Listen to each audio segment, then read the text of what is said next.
This is the Out of Mind podcast, the podcast which looks at the behavioural, psychological, emotional and mental aspects of trading and investing. My name is Stephen Goldstein and my co-host is Mark Randall.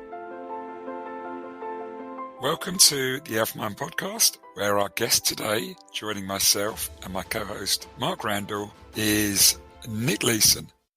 I think it's a good example of how out of control I was. You know, when you think back to it, you try to work out whether it was conscious or subconscious.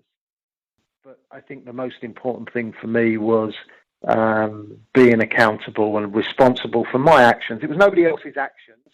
You know, there's still an element of me that can go a little bit rogue.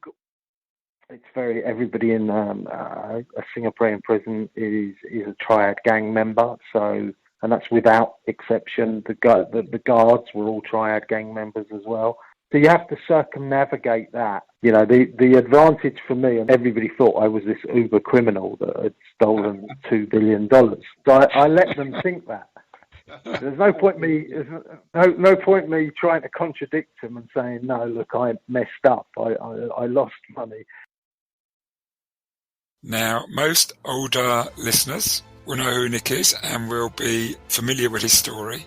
We have many younger listeners as well who perhaps weren't around or weren't old enough in 1995 when the incident which made Nick famous and notorious occurred in the financial markets. So I'm going to just give an introduction in terms of the story and made Nick probably the most famous rogue trader in the history of the financial markets. So this week it is 25 years ago since the collapse of Barings Bank. Barings Bank had been founded in 1762 and it boasted many of the UK's wealthiest people as its clients, including Queen Elizabeth. However, its decline in less than the space of a week followed the coming to light of a series of calamitous trading activities by one of its futures traders, Nick Leeson, in its Singapore office. Leeson's accumulated trading losses amounted to over 800 billion sterling, or close to $1.4 billion at the time. Most of his activities had been occurring fraudulently over a period of 2.5 years, with a series of trades being hidden in the now infamous 5/8 account.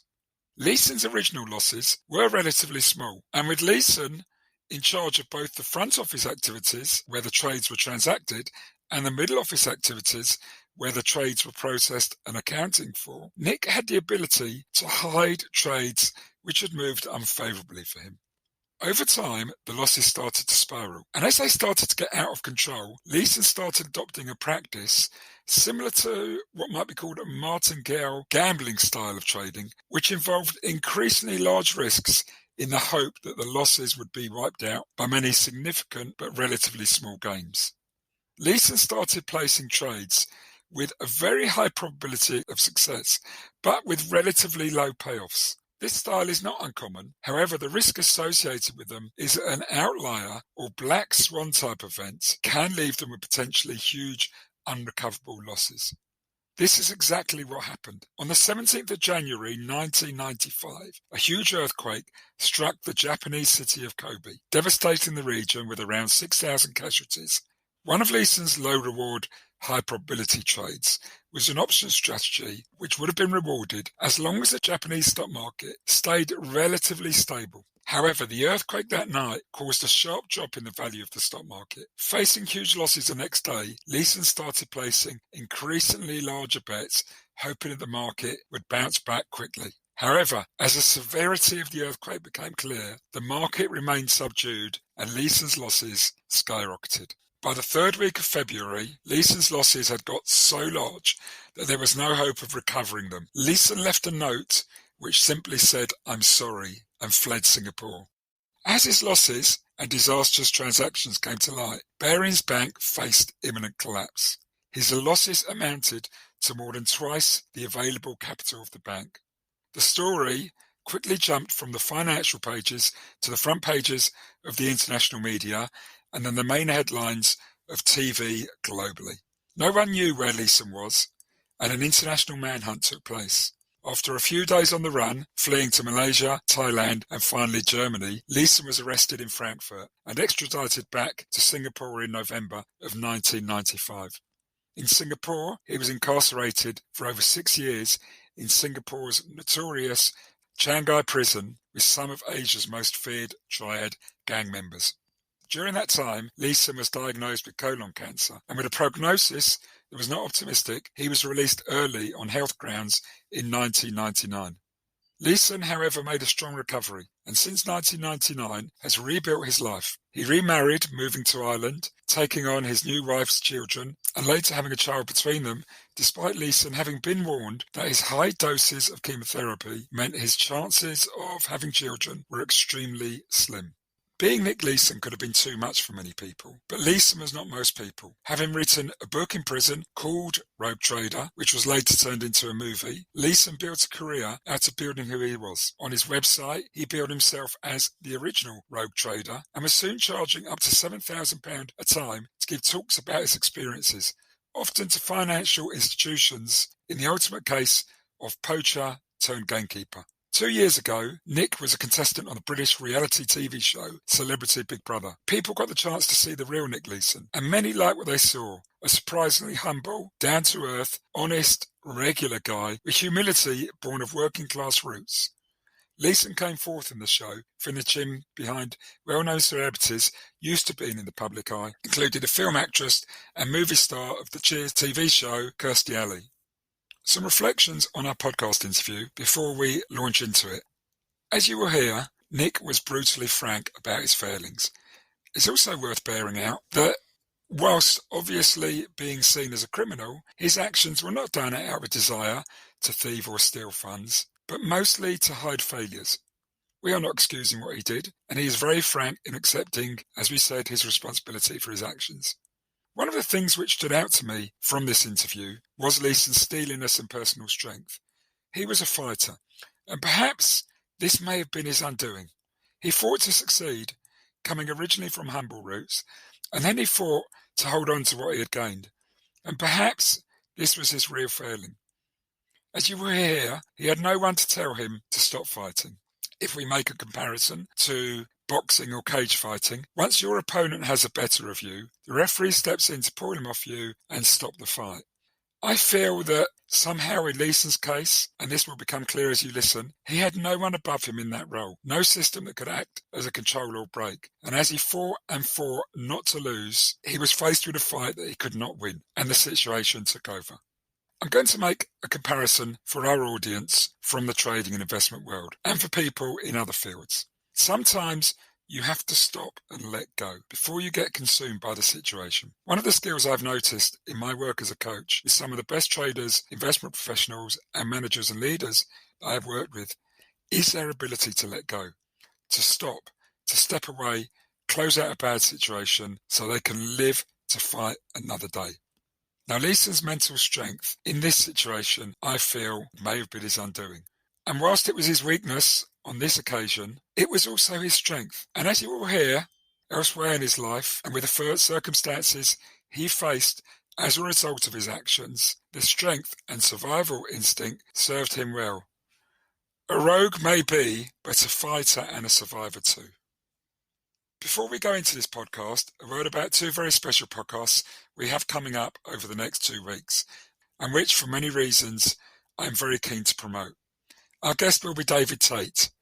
David was a hugely successful trader who held senior positions at some of the world's leading investment banks, including Goldman Sachs, where he was head of global proprietary trading, and the Swiss investment banking giants UBS and Credit Suisse, where he also held global head of macro trading roles. David was also one of the original portfolio managers at Blue Crest Capital and is now CEO of the World Gold Council. However, David's story has a tragic side. David was a victim of sexual abuse when he was a child. This haunted David his entire life, by fueling and driving his success, but also leaving him hiding a burning mental pain and trauma which threatened to tear his world apart and the world of those who got too close to him. At one point, it was only the intervention of the police which stopped David from ending his life. After that, David decided to devote himself to raising money for charities which helped abused children and for raising awareness of the situation and issues victims of child abuse have to face. David started sharing his story with his work colleagues, and over the next 10 years raised over £1.5 million for several charities which help victims of child abuse. These activities included climbing Mount Everest on 5 separate occasions, one of only a handful of people to have done that, and also to have climbed the even more challenging K2. The timing of these podcasts are deliberate. In early March, a major new film with a leading cast is being released which tells David's story. The film is called Sulphur and White and has a royal gala premiere in London next week. The film has been produced in associated with the NSPCC, a charity close to David's heart and which will benefit from the success of the film. David has given us 2 very frank interviews where he tells his story, how it fuels his trading, and how the trauma behind him shaped his attitude to fear and risk. This is both a chance to hear his story and to hear some fascinating discussions on this subject of fear, ego, risk, and self-management. These are so central to the mindset of successful trading and investing. However, what we're really after is helping to raise awareness of the film Sulphur and White and to give it as much publicity as possible. Again, before we commence this podcast, a huge thank you to the Society of Technical Analysts, the STA, who this podcast series is produced in association with. The STA are one of the world's leading bodies for the education and advancement of technical analysis. Now, on with the podcast with Nick introducing himself to our audience.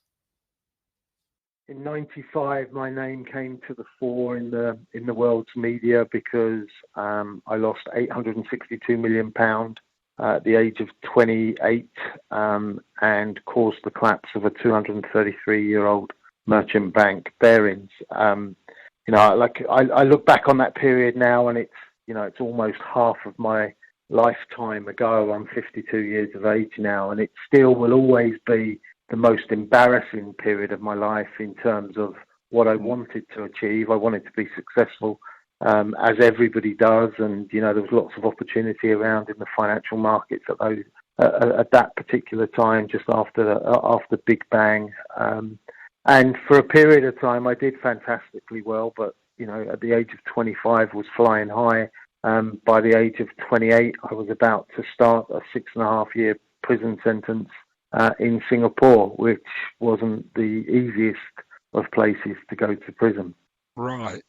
And in terms of the events that unfolded, because it was obviously a very unusual series of events. It wasn't just one big trade that went wrong.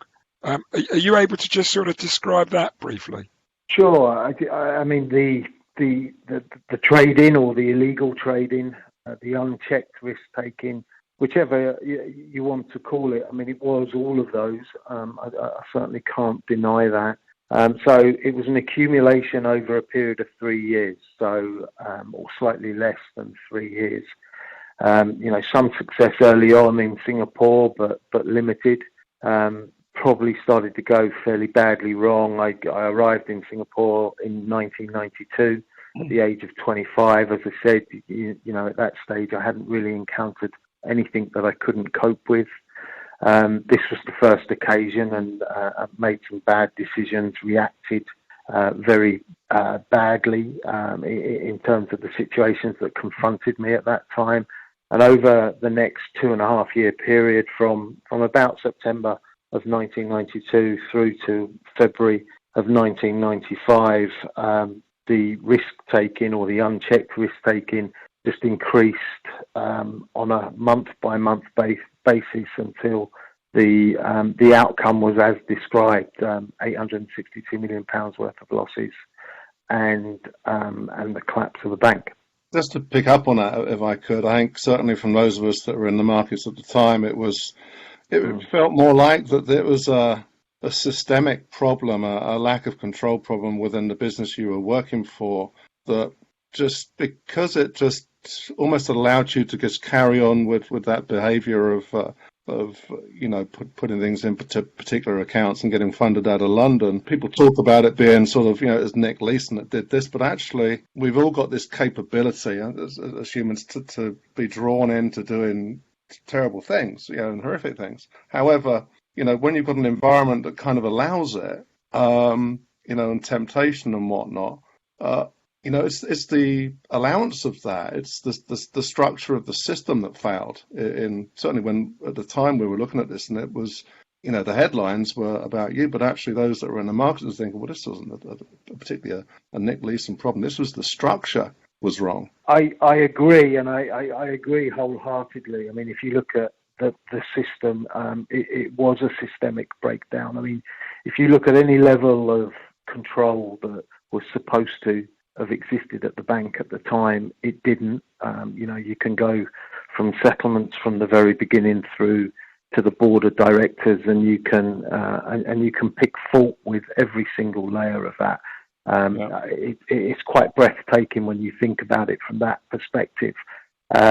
Even the regulators, like I used to have regular meetings with Ang Sui Tien, who was the president of the Singapore International Monetary Exchange at the time, and he was encouraging me to do more business. Really? So yeah, like the regulators, the compliance departments. It was one of those vacuums that existed at the time, and you got the guys who worked on trading floors at the time will appreciate this, and even just harking back to that 85 to 88 sort of era when Big Bang is occurring, and there's lots of jobs and there's not a lot of people. So people are offering more money for people. They're moving jobs fairly quickly. There's no great loyalty. You've gone from that stockbroker environment prior to Big Bang, where it was my word is my bond type of thing, where there's a new entrance to the city, and the city's going through this huge change. And part of that vacuum at the time was, or certainly when we were in Singapore, is that when I arrived in Singapore, we needed staff. So you look around at the other brokers and you think, okay, that guy's fairly good. I'll go and offer him a few more quid, and typically they would tip their hat and come across. After you finished looking around the other brokers, you look at the auditors, the people who are working on the trading floor. You try to recruit those, and it was so glaringly obvious in Singapore, which was quite a small community. But all of a sudden, Morgan Stanley, Barings arrive in the same week, and the exchange floor are left with no staff.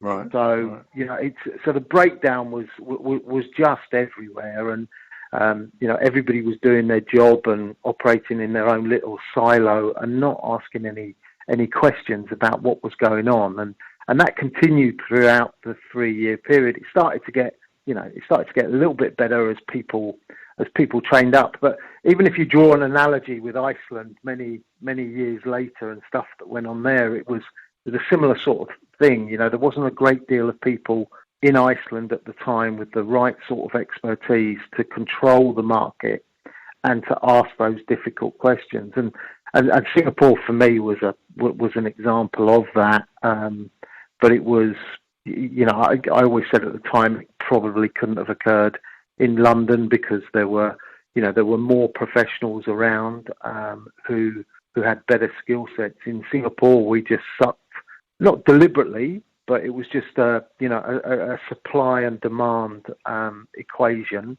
There was lots of demand, there was no supply, and the only people we could turn to were the exchange officials. So it was almost cannibalistic because we're eating on the system that's supposed to be controlling what we're doing, which then meant the trading floor was very much a Wild West type of environment. People crossing trades outside of the pit, agreeing prices. The systems couldn't handle it. The Nikkei 225 went from trading 2,000 contracts a day to trading 25,000 contracts. So the systems all broke down. You couldn't match a trade within 30 minutes because there was no system to do it on. So it was taking 12 to 14 hours to match trades, often at 4 o'clock in the morning, because that was the only time that the system was available that the Singapore International Monetary Exchange gave you. I was risking many many times the multiple of the capital base of the bank. I don't know how many times that multiple was, but it was huge. Yeah, what surprised me when I read part of your book was the 25,000 lot position in JGBs. For those of us in the market, you used to get JGB orders that were 5 lots and 10 lots, but I don't think I've ever seen a 25,000 lot JGB position.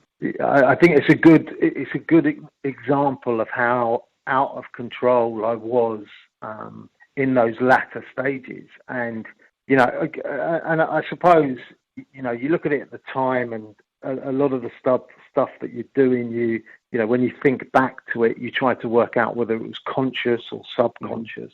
And I find it difficult to prove, even to myself, which one it was. But you're kind of you're carried along in this maelstrom of events.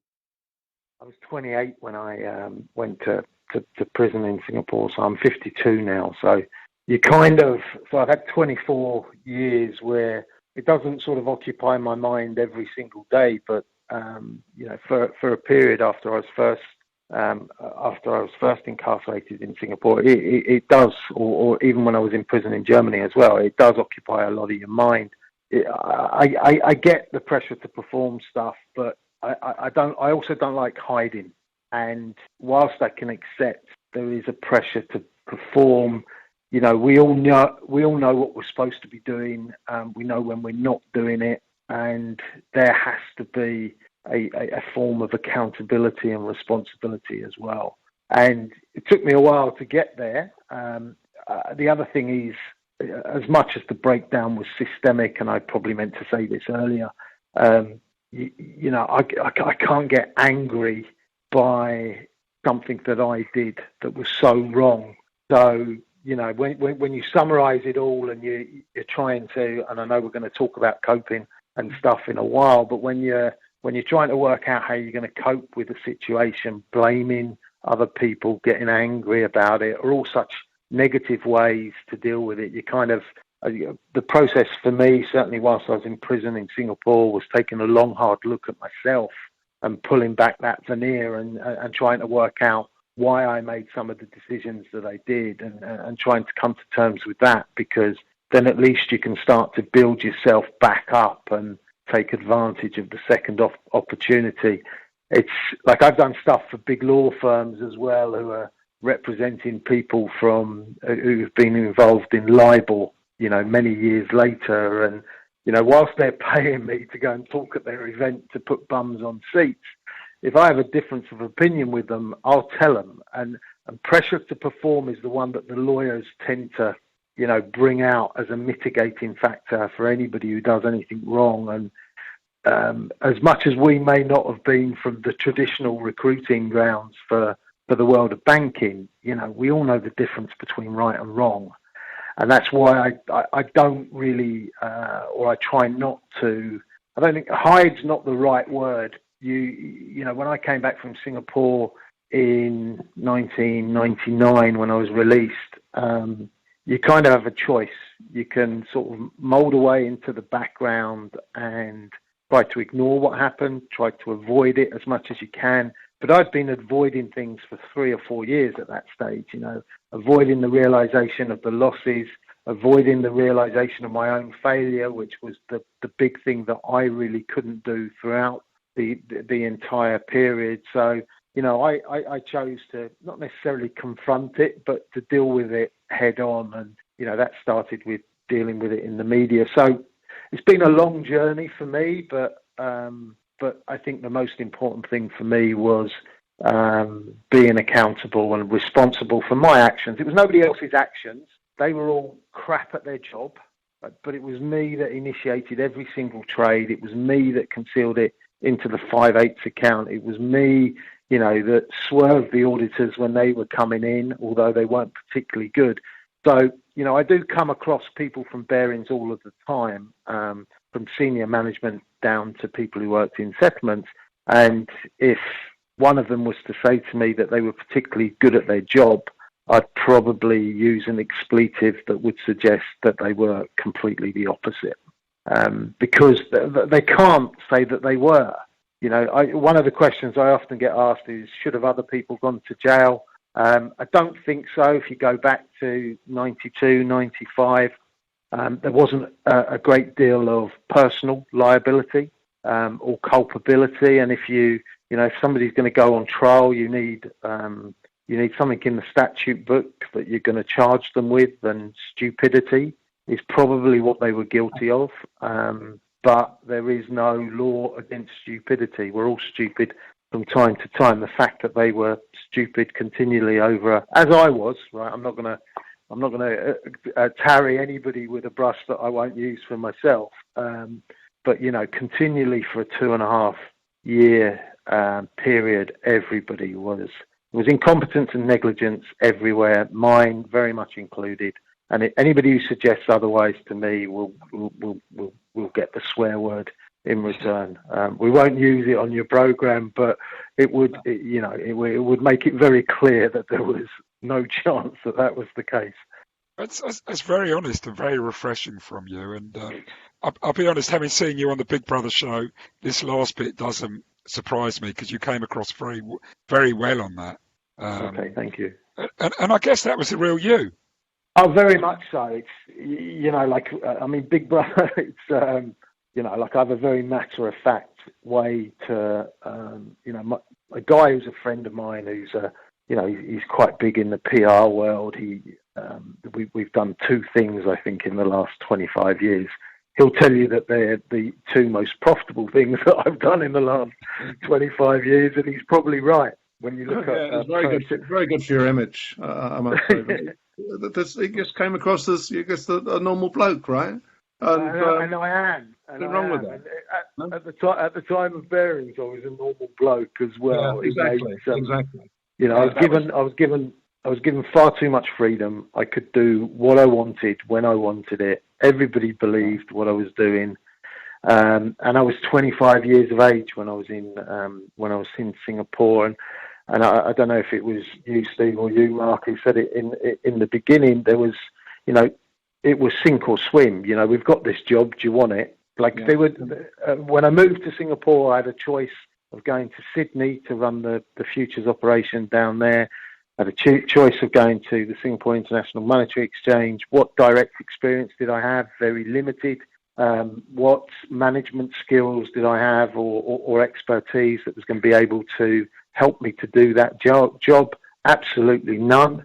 So it was as much a case of building a system around me that didn't function as well, because the order fillers were the people that I spent most of my time with. One of them went through a divorce. He came and stayed at my house.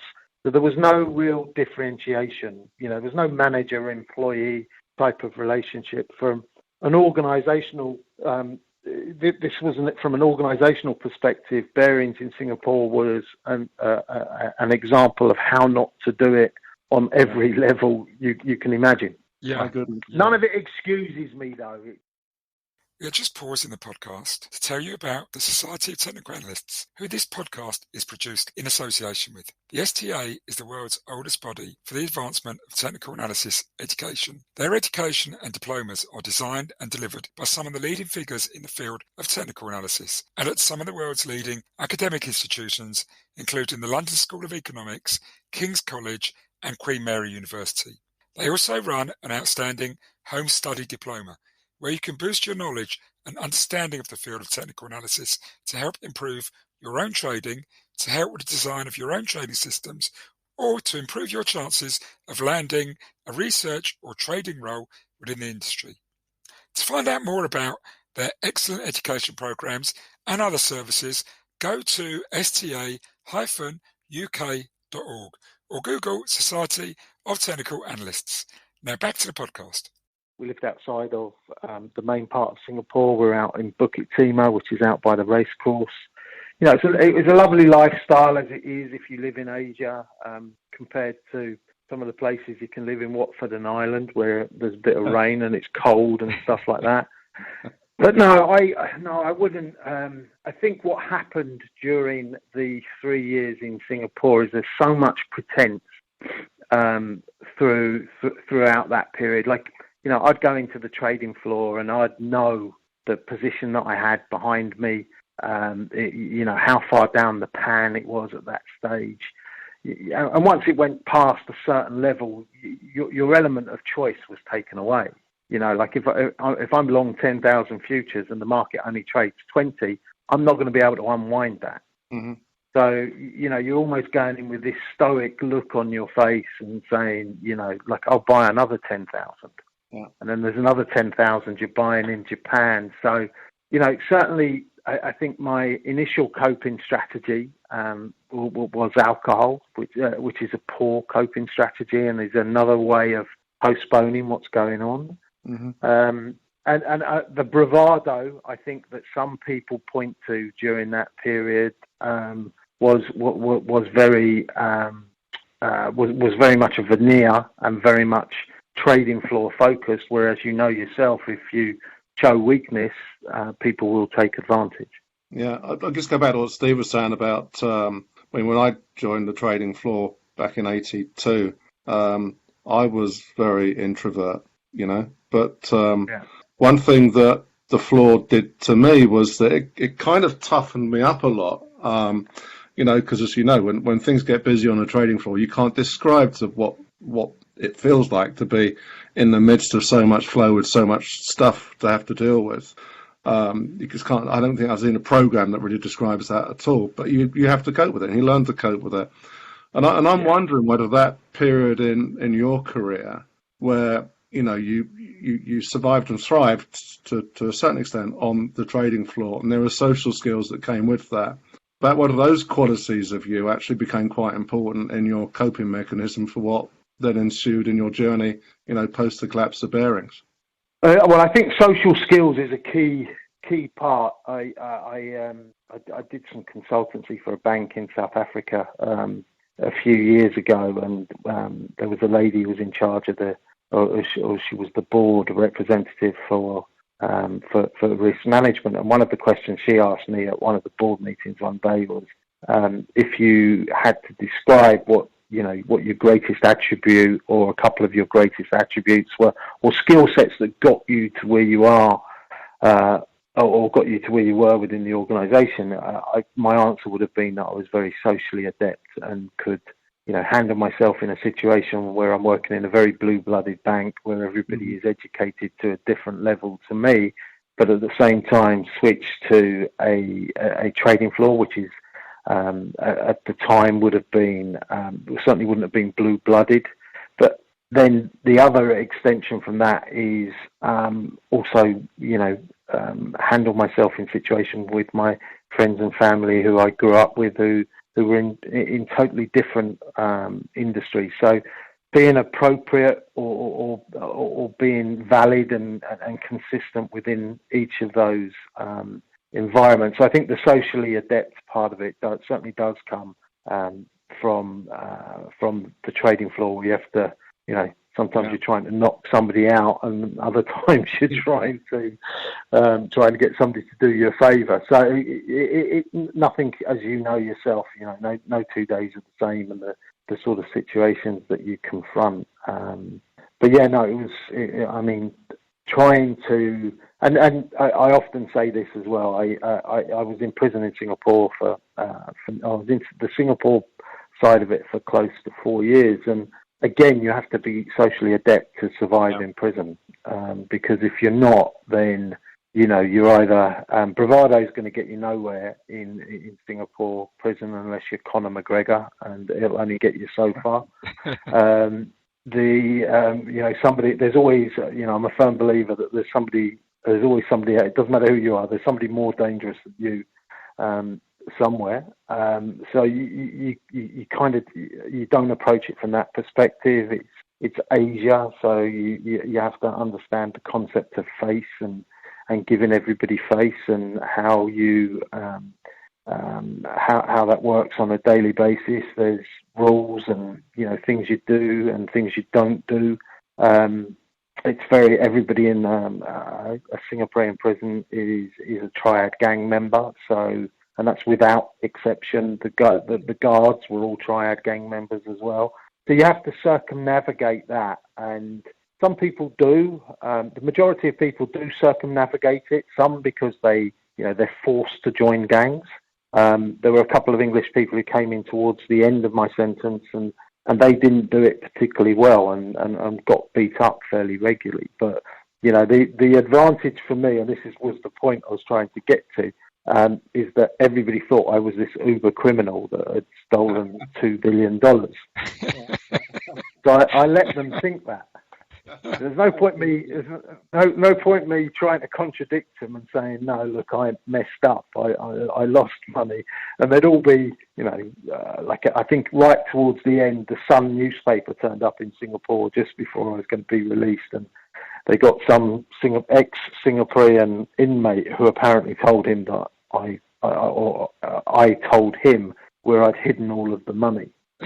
So, bonkers stuff. But being of this uber criminal status, they kind of looked up to me, which was weird. But why?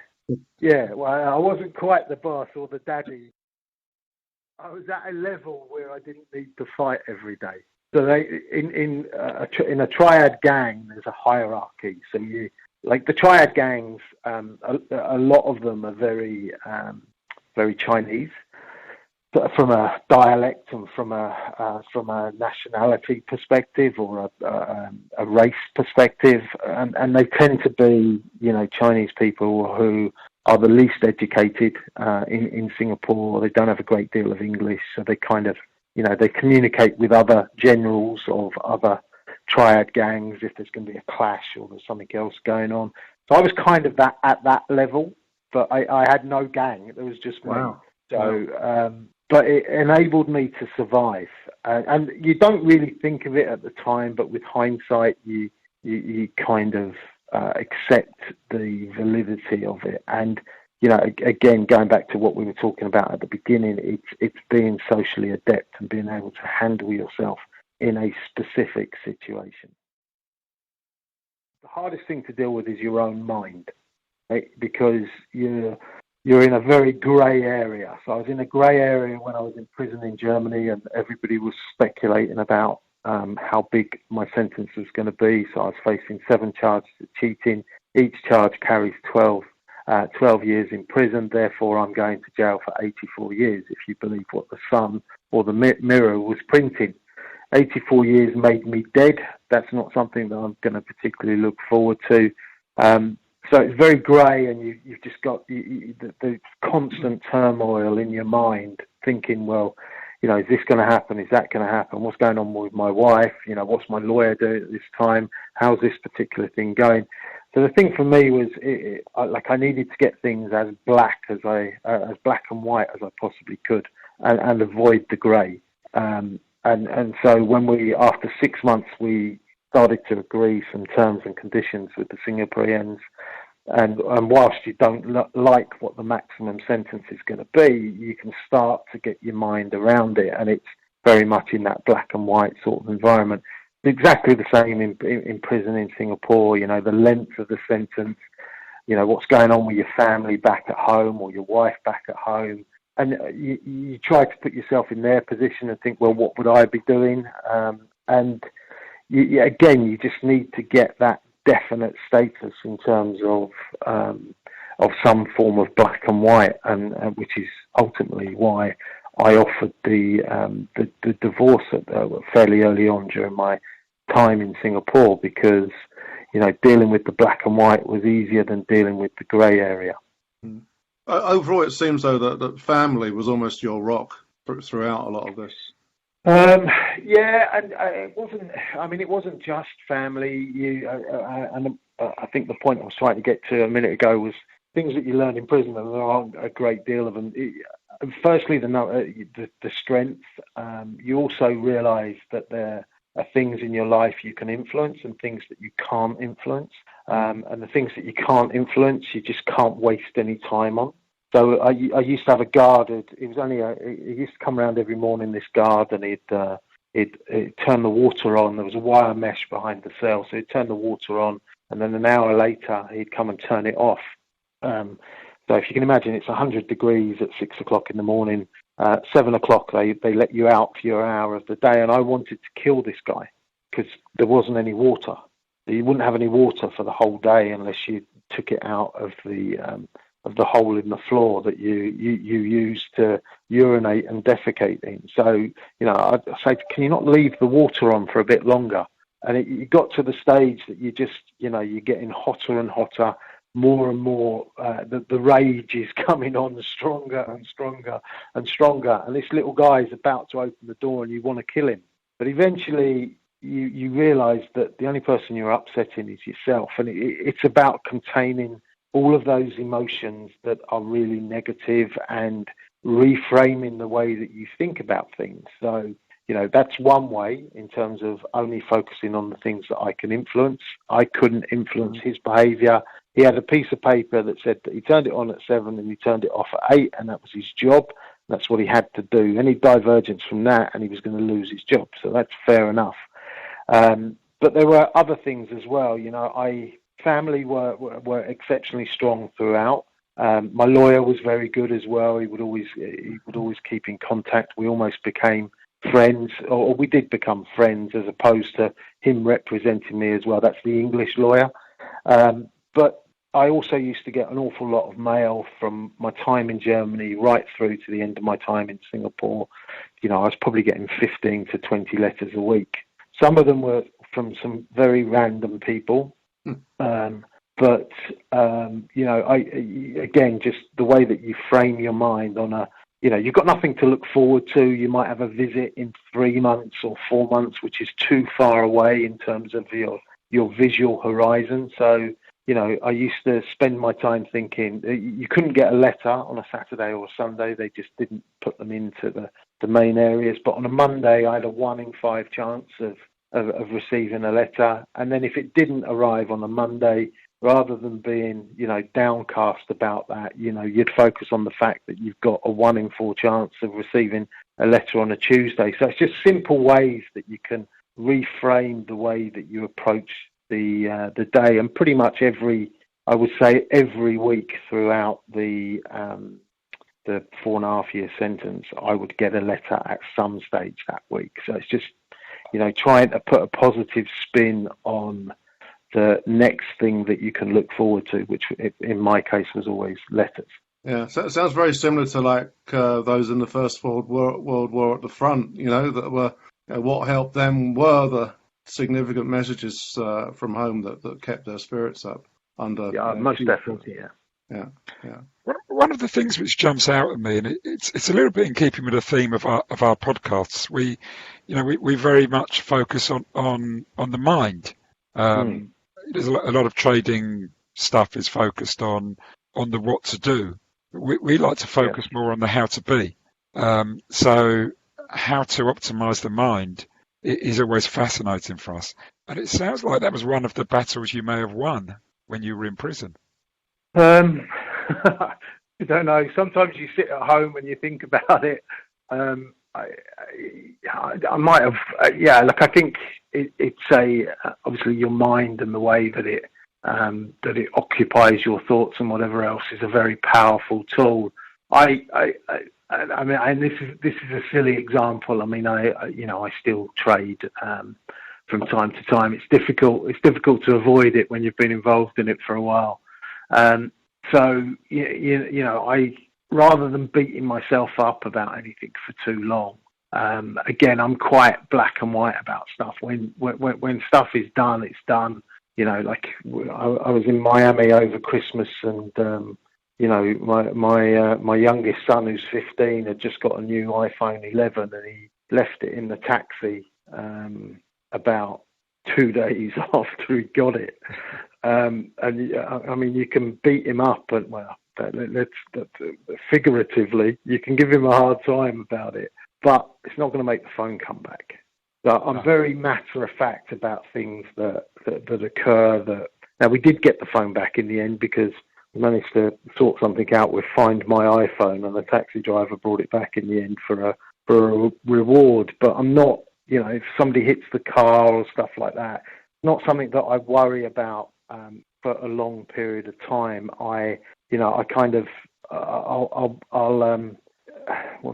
I'll go through a turbo version, if you like, a speeded up version of all the recriminations and whatever else, and get it out of the way really quickly, and then I'm back to I'm talking about 30 seconds maximum, and then I'm back to normal. And it frustrates some people because they can say, especially my wife, and she'll say, how can you go from one extreme to the other at the drop of a hat? And it's just one of the ways that I cope with things. There's no point, I've been in areas where, certainly during my time in prison, where if you continue to think in a negative way, you will end up a manic depressive. And I wasn't in the environment where I could do that, because it was definitely a very real outcome.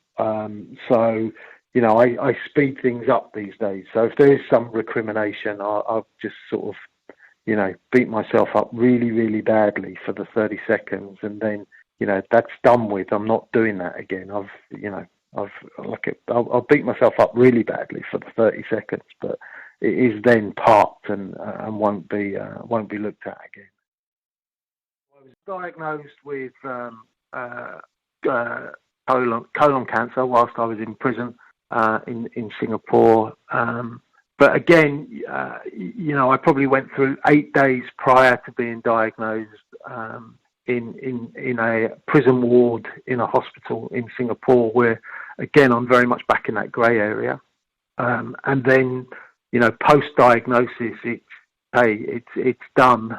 Now, how do I move forward from there? And rather than being a passive recipient of the information that the doctor was giving me, I wanted to be a part of the recovery. So I started to read a few books and start to ask a few questions. So, the conditions that I was in Singapore at the time, in the prison ward, you're chained to the bed by your leg. If you want to go for a wee, you have to put your hand up. The guards all have guns. Everybody else in the ward is suffering a life-threatening illness. I think that's the only condition you get into the prison ward in the hospital.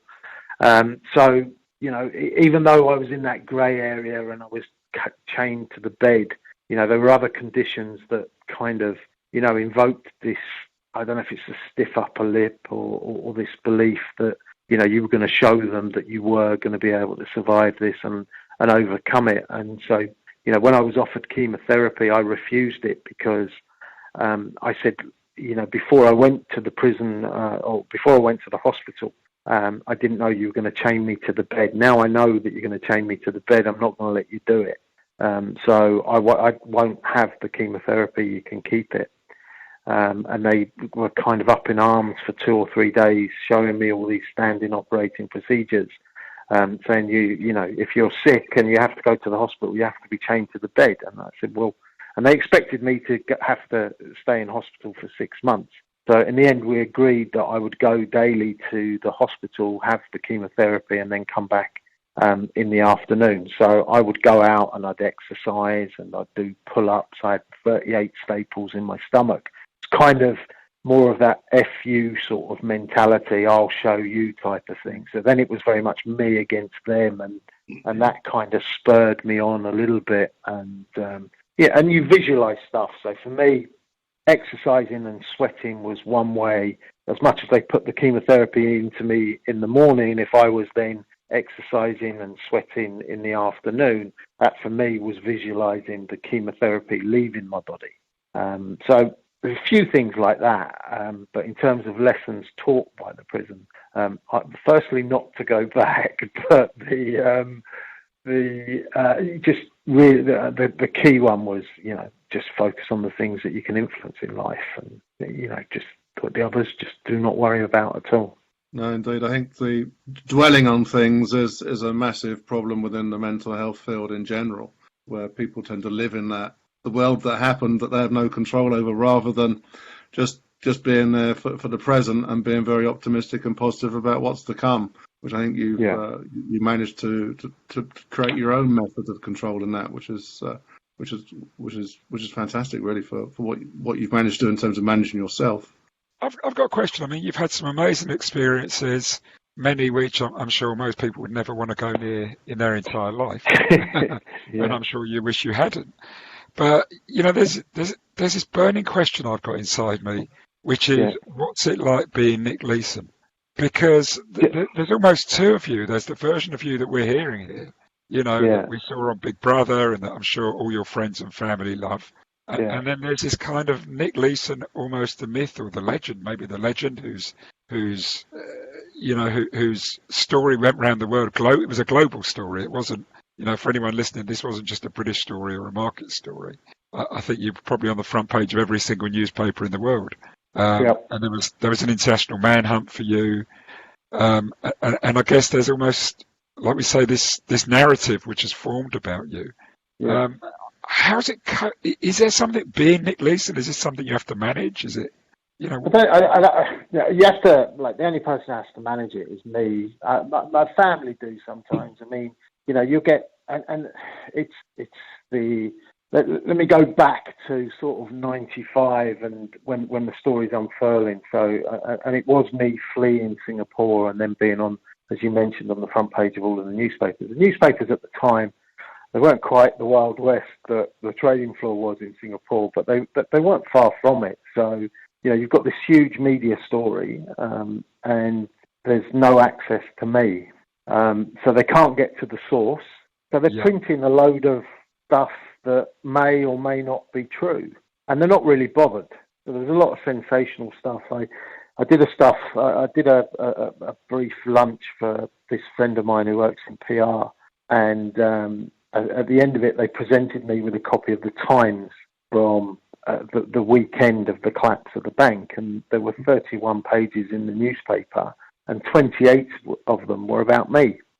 But nobody had spoken to me, do you know what I mean? And they'd managed to fill up whatever percentage that is, 75%, more than that, 80-odd% of the newspaper on stories about me. So what they were doing is they were fishing around for stories about anybody at Barings at the time, and more often than not, they just supplanted my name into the story. There were, and you guys were around at the period. There was it was in the Times newspaper. There were two guys who were, there was probably more of them, but they were called the Insight Team. So they deemed themselves to be investigative journalists. Right. One of them was a guy called Frank Kane, who went on to be the editor of the Sunday Observer. He was working in Dubai, last I heard about him, running Media City. And there was also a guy called Mario Franchetti, who went on to be the Russian correspondent for the Times newspaper. But they were as guilty as the Sun of bringing out these BS stories.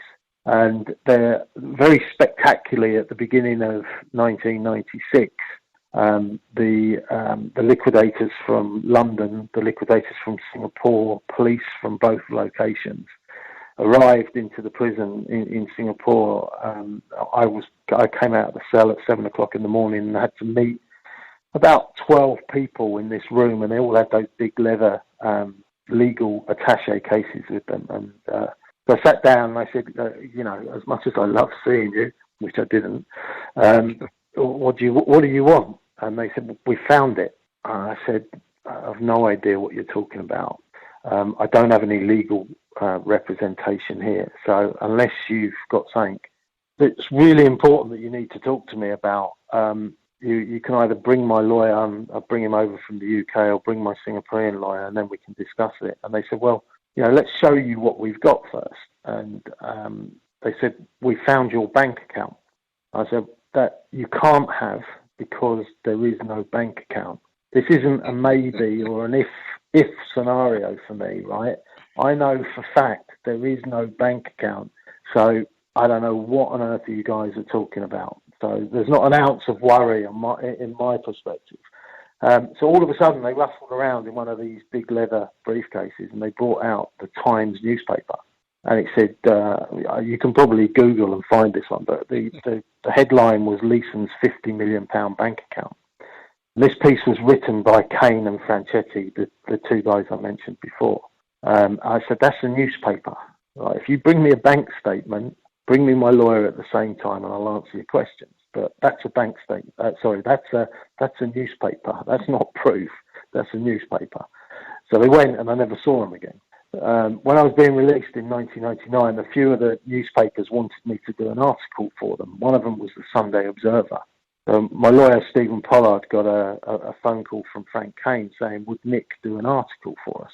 And so Stephen said, you're a really brave man, Frank, because he's always said that the first time that he sees you and Franchetti, he's going to knock you both out.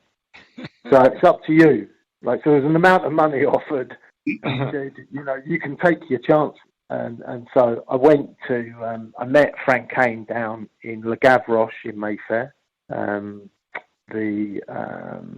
The chef, I forget his name now, he looked after us personally, because obviously Frank had a decent expense account with the paper that he was working for at the time. And Frank said to me, quite openly, he said to me, what was the worst story that we wrote about you? Because he knew that whilst they weren't fictitious, or they weren't completely, this one was fictitious, whilst they weren't completely fictitious, the stories half the time didn't involve me. So I told him it was that one. I said, where'd you get the story from? He said, we had a private investigator in Germany at the time following Sophie Wessex around. And he wasn't getting enough stories about her, so he sent us this story about your £50 million bank account. And we printed it. I said, so you didn't see a bank statement either? He said, no. So the quality of proof didn't really exist in the papers in those days either. But some of the other stories they printed, there was a big one as well about Leeson's double commission account. So this was for, I'm not going to mention you'd know the firm if I mentioned them to you, but it was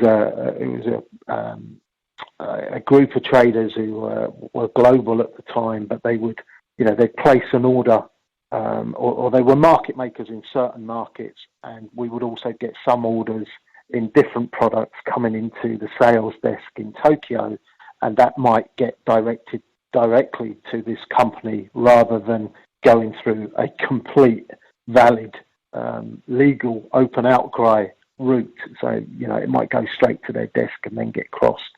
Now, they were in products that were quite, were slightly more exotic than normal. But I know which guy was doing this, was manufacturing these trades. But that wasn't newsworthy. So this became my double commission account. So that I was allegedly trying to earn commission on both sides of it. But I know exactly who it was, but it just wasn't newsworthy. So that's an example of a story that had some genesis to it or basis to it. It just wasn't something that I was doing. But at the time, they didn't give a monkey.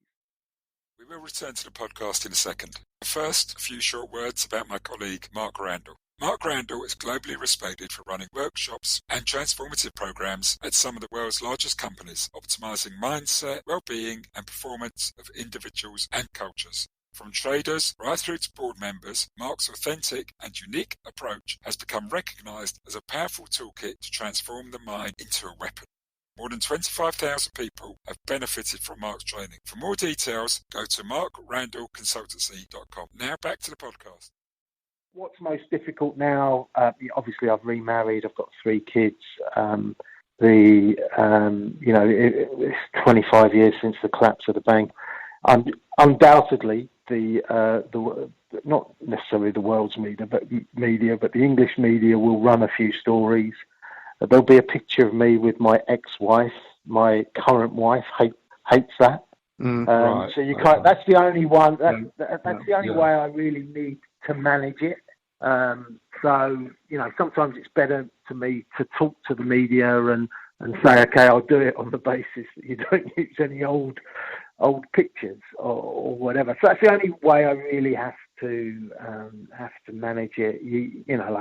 You'll come across people who, I know, I did a radio program with James Whale years ago, late at night on Talk Radio, and somebody phoned up and said, can I've just bought your mum and dad's old house.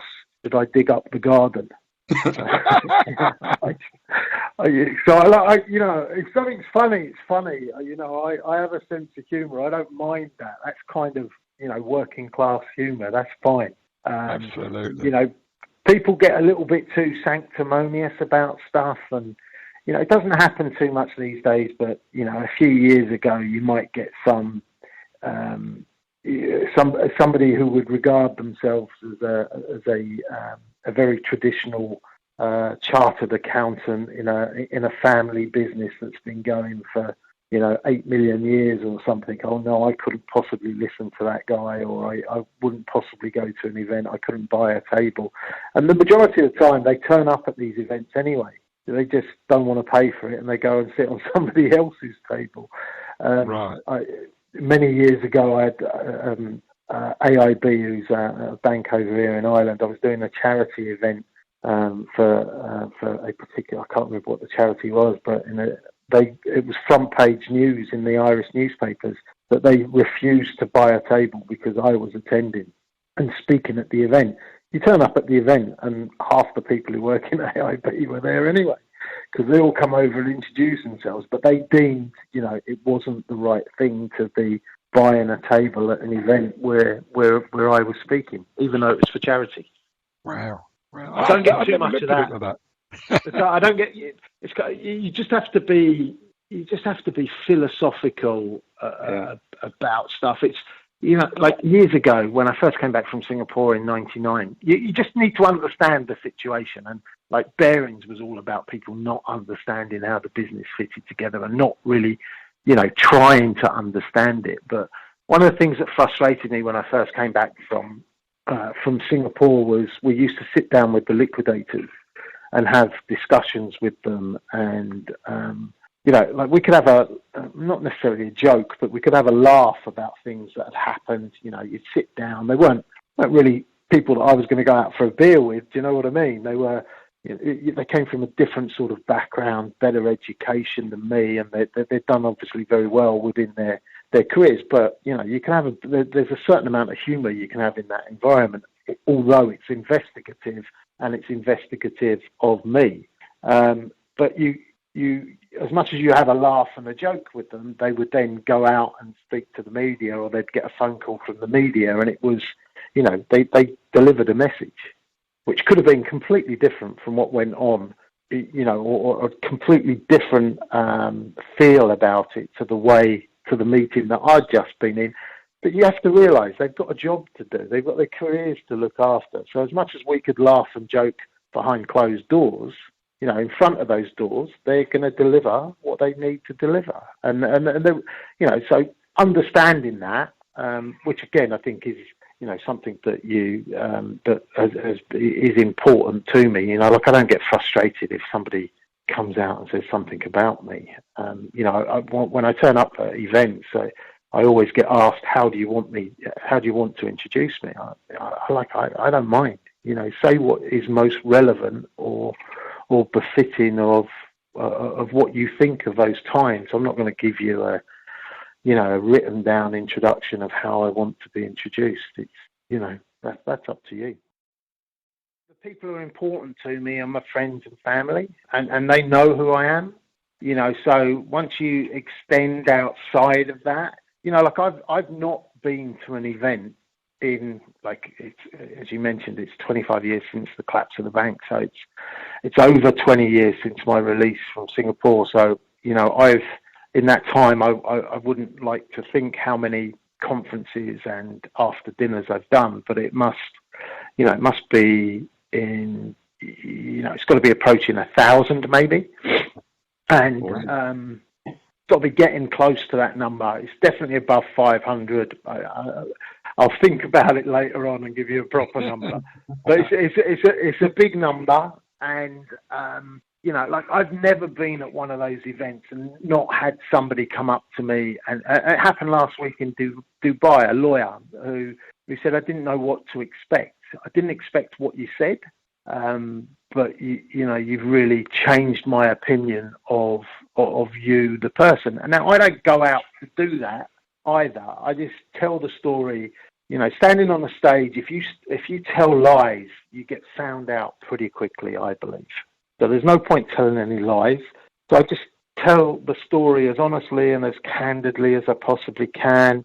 Sometimes you get a question which you could latch onto and put yourself into a better light. I don't do that. I just I give an honest answer. I was at a heavily weighted banking event in Hong Kong last week, and somebody presented me with one of those questions and said, "Oh no, yeah, maybe I would have reacted differently." And I said, "No, I don't think I would have."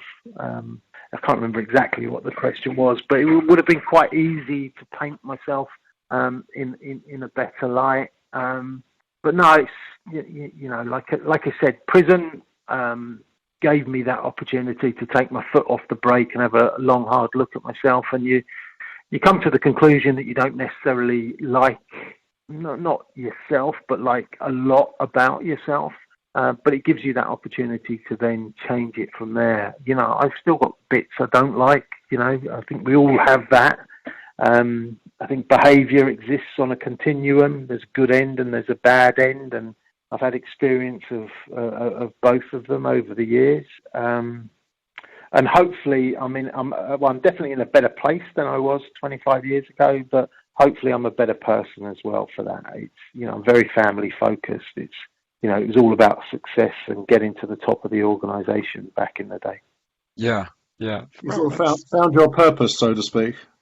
Possibly, I'm not sure. Yeah,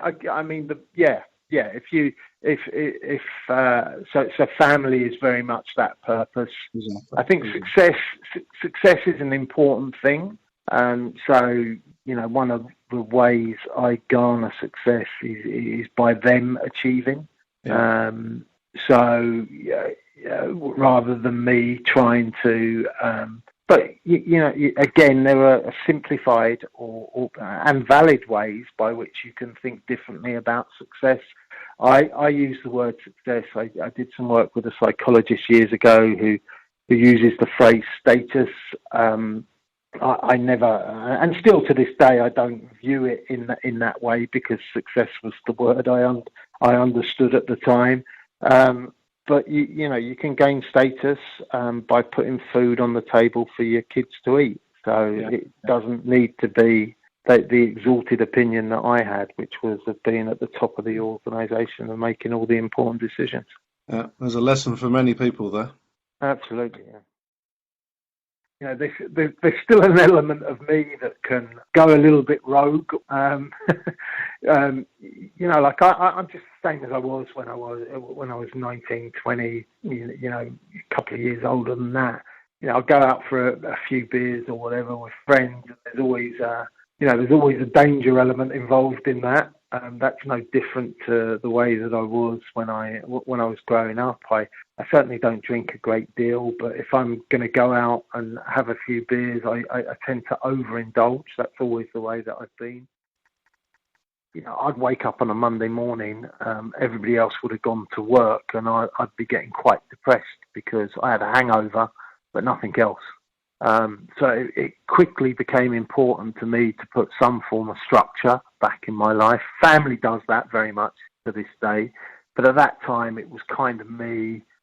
Back in the UK, not a huge amount of money, but no need really to work at that for a year or so, and every opportunity that I would have blown up fairly quickly unless I put structure back into my life. So that's why I went back to university and did a psychology degree, just because it meant that I couldn't go out all of the time, although kind of going to university belies that. But it's a different group of people and just changed what I was focusing on. And that was important to have some structure. So be that exercise, I exercise quite a bit still these days. And, it's important to have, from a trading perspective, it's very easy to become, as you guys all know, and I'm sure some of your viewers all know, it's very easy to become consumed by the markets. And I think certainly exercising and getting out and occupying your mind in a different way is one way of kind of counteracting that consuming element, because it is overpowering, and obviously losing money is not something that anybody wants to do. A podcast episode, which when this goes out, it would have been a few weeks earlier, is with a trader who talks about a breakdown he had on the trading floor, a mental breakdown, and he's now a psychotherapist. But that job does consume you. And we can almost go back to the very beginning, and you can say it was my fault. It was a mixture of circumstances. It was a system. But this job does consume you, and you do lose touch with reality, I think, when you're in it. Look, I mean, I think me even saying to you during this podcast that I still trade, it's addictive. Yeah, there is an addictive element to trading the market, and it's no 2 days are the same. There's always something to feed off. The markets are triggering different sets of neurotransmitters in your brain that you might not use in different things, whether there's a certain amount of serotonin release and other things that are going on when you're going through the trading day. And I'm not going to say it's highly addictive, but it's addictive, and you need to be able to control it, which is one of the reasons why I think in the modern day environment where spread betting and CFDs and things like that have accelerated in their use, it's quite dangerous, because there's a lot of very, very young people getting involved in the markets. It's not their primary source of business or income, or their primary source of knowledge, but there's an addictive element to it. You always see the like cryptocurrencies. For me, was always that classic envy and greed, where people are seeing people making money and thinking, well, I'll just do that. It's got to be easy, and we all know it's not easy. I went to Panama many years ago to do a job whilst I was there, and I arrived in Panama late at night, about 11 o'clock. And I was with some Mexican people who I was doing the trip with. And so we just went through immigration, passports got stamped. We went to the hotel that we were staying in, did the couple, I think it was 2 jobs whilst I was there, did the 2 jobs, and we left 2 days later. When we're leaving 2 days later, this is only about 3 or 4 years ago. So we're leaving 3 or 4 days later, and the two or three Mexicans go up first, give their passports over, for leaving the country. So we're going through immigration again. So they go through, carry on their way. I get to immigration, the passport's there, and obviously it flashes up some big red sign on the system. They start calling over all the other officials around the area, and they genuinely believe they'd caught somebody who'd been on the run for 20 years. I was there for 7 hours. They're all speaking Spanish. I can't communicate with them. The Mexicans have had to go on to the next job that we're going to. And I'm sat in this little area behind the immigration with all these different people, like police and guards and whatever else, all coming round and pointing at me, and then looking at the internet screens. And I was like, I've done it already. I need to go to Argentina to do another job. And they genuinely thought that, like, the bigger question for me was, how did I get in? Like, you caught me on the way out. You didn't catch me on the way in. How did I get there? Had I been in Panama for the last 20 years or what? I don't know what what the narrative was going to be of this if they tried to explain it to people. You weren't wearing the green sweatshirt, were you? No. Yeah, been stuck in some box for 20 years or something. And then all of a sudden, but it's weird. And, like, I was banned once. When I first came back from Singapore, I couldn't get into Gozo for a holiday. So I got to Malta and they turned me around. They made me fly back with the pilot. Wow. But because they thought there was now that was 6 months after I was released. So, okay, all right, your records aren't great. You haven't updated them, but it's only 6 months out of date. Panama, 20 years later, Interpol arrest warrant has come up. It makes you worry, doesn't it, when you think about people are getting on planes and stuff. What a journey, mate! What a journey you've had, and to have you still laughing about it. I think laughing's a very important therapy. To absolutely. It's, without humour, without laughter, you might as well give up. So did you ever watch your film? I've watched it twice. I use a couple of clips when I'm talking, so okay. I know those, but I wouldn't have a great memory of what goes on in the movie. The movie was released in 1998. I wasn't released until 1999, so I had no involvement in it. It did feel like that. Yeah. Yeah, you Yeah, behave a bit like Johnny. Johnny Depp would never watch his own movies, so I think you're in the right camp there. Oh, so it's me and Johnny Depp, is it? Yeah, he never watches any of his own films, so I When, think it's when, a good position to take. when did you find out they were making a film about it? I was in prison in Singapore at the time, so it was very hush hush. They the reason or the reason why it came about is I did an interview with David Frost when I was in prison David Frost when I was in prison in Germany, and there was a payment that was associated to that interview that the BBC didn't want coming directly from them. So David paid the money to my former wife, and the paperwork would have been for the option on the movie of a book that was only just starting to be written. But nobody really expected it to be made. But Sir David obviously decided at some point that he could get Ewan McGregor involved, and he was going to make the movie. So I've never made any money out of it other than that initial payment of £15,000. And like I say, there were a couple of guys who worked on the trading floor at the time. Me in Singapore had been on Life prior to that, who appear in the movie. Right. Okay.